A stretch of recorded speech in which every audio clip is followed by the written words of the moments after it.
ఒకానొక ఊరిలో ఒక దుకాణ వ్యాపారి ఉండేవాడు. అతని పేరు సుందరం. సుందరం తాను రోజు దుకాణంలో అమ్మిన సరుకులతో వచ్చిన డబ్బులతో తన జీవితాన్ని కొనసాగించేవాడు.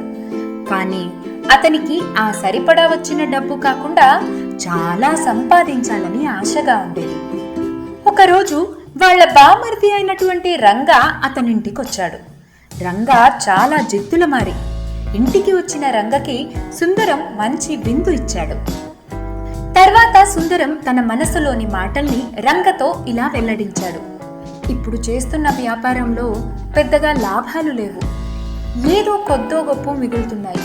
ఇంకా లాభాలు ఎలా సంపాదించాలో తెలియడం లేదు అని సుందరం చెప్పగానే వెంటనే జిత్తుల మారి అయిన రంగ తన బావ దగ్గర మెప్పు ఎలాగైనా పొందాలి అని ఆలోచించి సుందరంతో ఇలా చెప్పడం మొదలుపెట్టాడు. బావా, నేను గమనించింది ఏంటంటే మీ ఊరిలో చాలా వాహనాలున్నాయి, కానీ అవి నడవడానికి అవసరమైన పెట్రోల్ డీజిల్ దొరుకు ప్రదేశం దగ్గరలో ఎక్కడా లేదు. కావున నువ్వు మీ దుకాణంలో పెట్రోల్ మరియు డీజిల్ తెచ్చి అమ్మినట్లయితే బాగా అమ్ముడుపోతాయి. అయితే ఇందులో లాభాలు రావాలంటే కొంచెం కల్తీ చేసి అమ్మవలసి ఉంటుంది. ఎలాగో దగ్గరలో అవి దొరకని కారణంగా కొద్ది కల్తీతో అమ్మినా ఎవరికీ తెలియదు. కాబట్టి అందరూ నీ దగ్గర కొంటారు. పైగా నీకు మంచి లాభాలు కూడా వస్తాయి. అది విన్న సుందరంకి ఈ ఆలోచన బాగా నచ్చుతుంది. రంగని సుందరం బాగా అభినందిస్తాడు.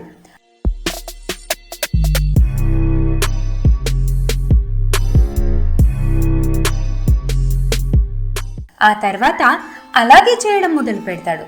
కొద్ది కాలంలోనే లాభాలు రావడం మొదలవుతాయి.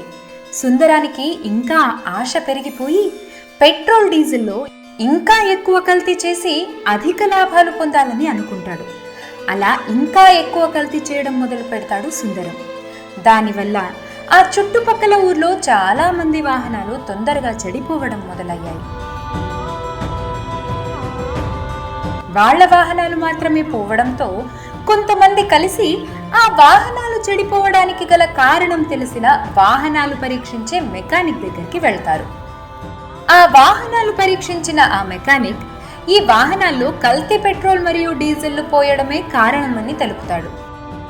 దానికి కారణం సుందరం చేసే కల్తీ అని అర్థం చేసుకున్న వ్యక్తులు ఇలా చేసినటువంటి సుందరాన్ని గట్టిగా మందలిస్తారు.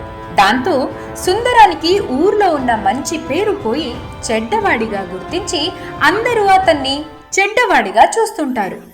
ఈ విషయం ఊరంతా పాకడంతో అతని దగ్గర సరుకులు కొనడానికి కూడా ఎవ్వరూ వచ్చేవారు కాదు. త్వరలోనే తన వ్యాపారం మొత్తం పడిపోయి డబ్బులన్నీ కోల్పోయి చెడ్డ పేరుతో మిగులుతాడు సుందరం. అప్పుడు అతనికి అనిపిస్తుంది, అత్యాశతో నా పతనాన్ని నేనే కోరుకున్నాను అని బాధపడతాడు. కానీ జరిగింది మార్చలేమని ప్రతిరోజు బాధపడుతూ ఉండేవాడు. నీతి: ఎదుటి వాళ్ల తప్పుడు మాటలు వినకూడదు, అలాగే అత్యాశకి కూడా పోకూడదు.